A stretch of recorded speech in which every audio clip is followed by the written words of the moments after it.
不论是事前的准备，还是登台彩排，总是要求做到最好。他们是倪云社三角采茶戏团，不断求新求变是他们最大的特色。来了！传统的采茶戏是一筹两担的结合，但是这一出双喜临门不一样，两筹两担，角色变成4个人，更逗趣也更有张力。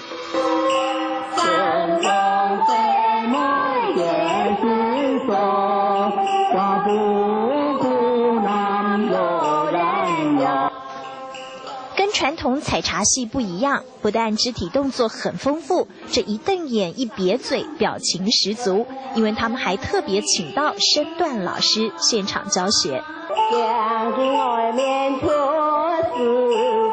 用动作帮助角色融入剧情，他们希望让传统的采茶戏也能活灵活现。纯粹表现的时候，他们可能做不出来，可能我就要他们抖一下，撒个娇，肢体一下，透过这个肢体，可能表情没有，可是他们透过肢体动一下，肩膀动一下，那个撒娇的韵味就好一点点。传统的三角采茶戏只有10出戏，但是他们加入歌仔戏还有车鼓戏的元素，让三角采茶戏更多元，而这都是团长徐静瑶的创意。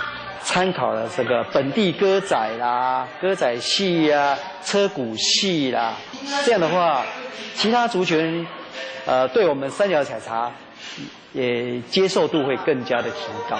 民国88年，倪云社三角采茶戏团成立。5年后，团长徐静瑶接手，他带领团员到过美国、沙巴、泰国跟大陆来表演，就是希望客家文化也能登上国际舞台。特别的是，为了让采茶戏与众不同，他还自己创造新的剧本。重复的演这10大出呢，那观众看久了也会腻新的戏码让观众可以比较有新鲜感。他参考民间故事，研究元明清代的传统戏曲，另外还改编大陆客家戏的剧本。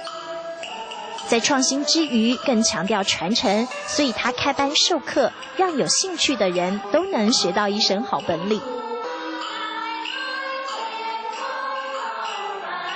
20几个人的大社团，不但让表演更生动，也让观众耳目一新。